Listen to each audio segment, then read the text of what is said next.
La propriété d'usage universel. Livre 1. L'impasse de l'hybridation. Partie 2. L'homme dans la nature. L'origine de la richesse.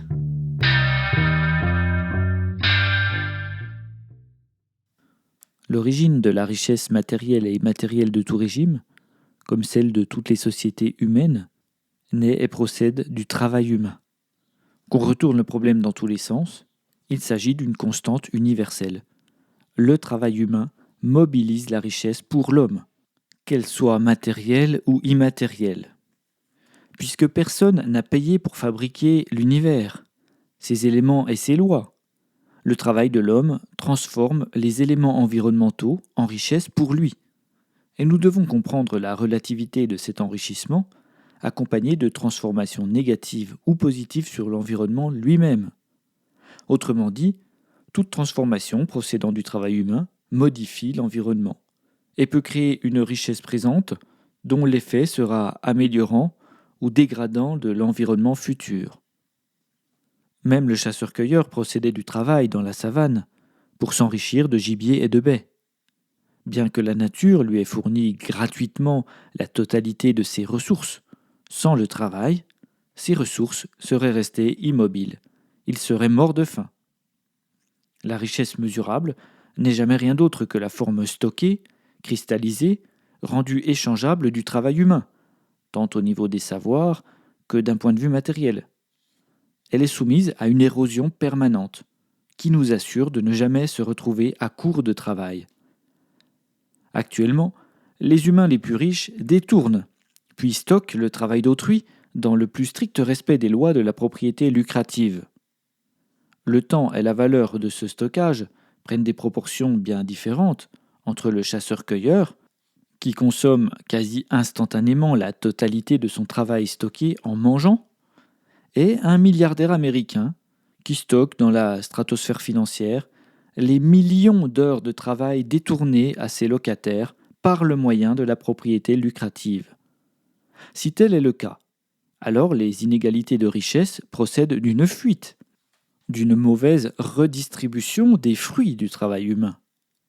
Puisque la nature est entièrement gratuite et que tout le monde travaille, quoi qu'en pensent les capitalistes, alors le chômage ne devrait pas exister, et la pauvreté devrait disparaître. Avec bon sens, nous pouvons constater que l'uniformité de la force naturelle et du génie humain entre en contradiction avec les écarts de patrimoine observables aujourd'hui, ce qui pousse à trouver l'origine des inégalités dans un régime de propriété précis.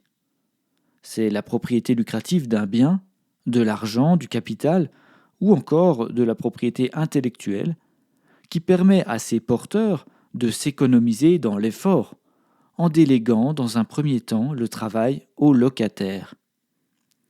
C'est donc une logique de droit qui nous mène vers l'inégalité généralisée. Et le droit de déléguer l'usage d'une propriété en constitue le socle. La mobilisation d'une propriété devrait enrichir le travailleur sans détournement.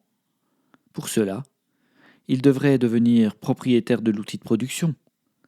Et nous devons lui en donner le droit d'usage. Il n'y a aucune raison justifiable pour qu'il en soit autrement. Or, la propriété lucrative est incapable de cela. Elle ne peut pas rendre au travailleur son travail, puisqu'elle l'aliène et s'en nourrit.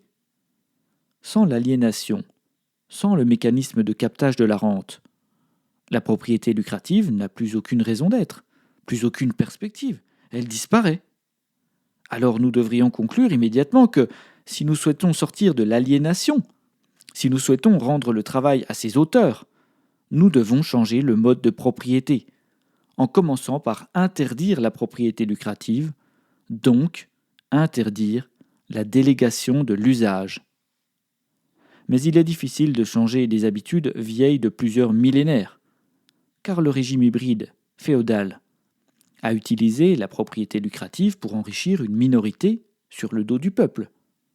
Le travail humain capté légalement par les lois de la propriété lucrative constitue le plus grand détournement de richesse que l'humanité ait connu. Il n'y a pas pire en quantité et en conséquence. Mais subir un système ne suffit pas pour le penser. Le travail d'acceptation et de normalisation du rapport de chantage qui a permis ce vol doit être expliqué au plus grand nombre. Car on ne peut vouloir changer une organisation qu'on ne comprend pas, et on ne peut penser les mécanismes qu'on ignore. Monsieur Jourdain pratiquait la prose sans le savoir, jusqu'au jour où son maître de philosophie lui en apprit le mot.